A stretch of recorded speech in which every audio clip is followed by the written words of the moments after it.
हुकूमत के अवाम को महंगाई के झटके, रात की तारीकी में पेट्रोल बम गिरा दिया। पेट्रोलियम मसनूआत की कीमतें एक बार फिर बढ़ा दी।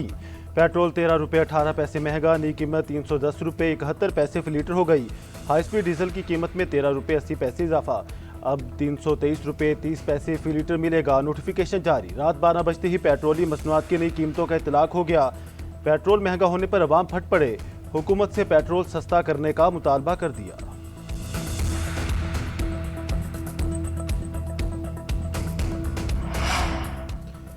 वज़ीर आज़म शहबाज शरीफ और ईरानी सदर मसूद पेज़ेश्कियान के दरमियान टेलीफोनिक राब्ता। वज़ीर आज़म का खित्ते में हालिया कशीदगी पर तशवीश का इजहार। ईरान समेत तमाम फ्रीकैन पर तहम्मुल व बर्दबारी का मुजाहरा करने पर जोर। कहा, ऐसे किसी भी इकदाम से गुरेज करें जो खित्ते में अमन की कामयाबियों को नुकसान पहुँचाए। इस्लामाबाद MOU के तहत बाहमी वादों और जिम्मेदारियों की पासदारी करें। पाकिस्तान इलाकाई अमन के लिए मुखलिसाना दियानतदाराना किरदार अदा करने के लिए ताउन जारी रखेगा। सदर पेज़ेश्कियान ने खित्ते में अमन के लिए ईरान के अज़म का अदा किया। वज़ीर आज़म और अमीर कतर के दरमियान भी टेलीफोन पर बातचीत। शहबाज शरीफ का हालिया हमलों के तनाजुर में कतरी अवाम के साथ मुकम्मल यकजहती और हिमायत का अदा। खित्ते में अमन के लिए सफारती रवाबत और बामानी मुज़ाकरात का सिलसिला जारी रखने पर इत्तफाक। अमरीका और ईरान के दरमियान मुज़ाकरात का अगला दौर आइंदा हफ्ते मुतवक्के। अमरीकी न्यूज़ वेबसाइट एक्सियोस का दावा। रिपोर्ट में लिखा कि मुज़ाकरात का अगला दौर स्विट्ज़रलैंड में होने का इम्कान है। दोनों ममालिक ने एक दूसरे पर हमले भी रोक दिए। उधर कतरी वफ्द भी तेहरान पहुंचा, मुज़ाकरात की बहाली से मुतालिक बातचीत की। रॉयटर्स के मुताबिक कतरी वफ्द अमरीका की मुकम्मल मुशावरत से बातचीत कर रहा है।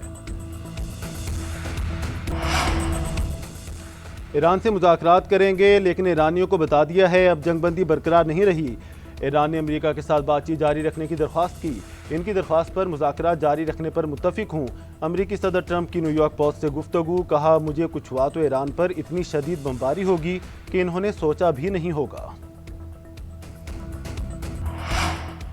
मुज़ाकरात के दौरान अमरीकी नायब सदर को बता दिया था, हमें आप पर भरोसा नहीं। ईरानी पार्लियामेंट के स्पीकर बाकिर कालिबाफ का अमरीकी सदर ट्रंप के बयान पर रद्द-ए-अमल।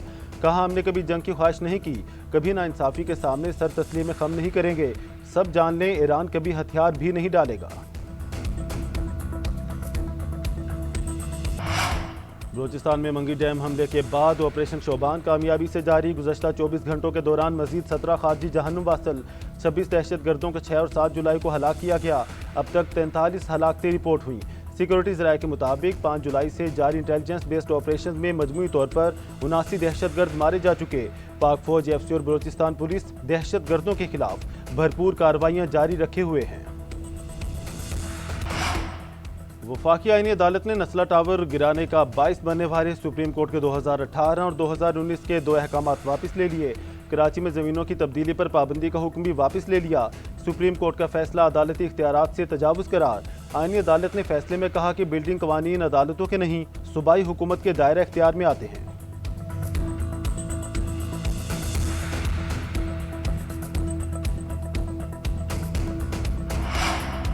मानसून, सैलाब और मौसमियाती खतरात से निमटने के लिए वफाक और सिंध हुकूमत मुतहरिक। NDMA ने जदीद अर्ली वार्निंग सिस्टम मुतारिफ करवा दिया।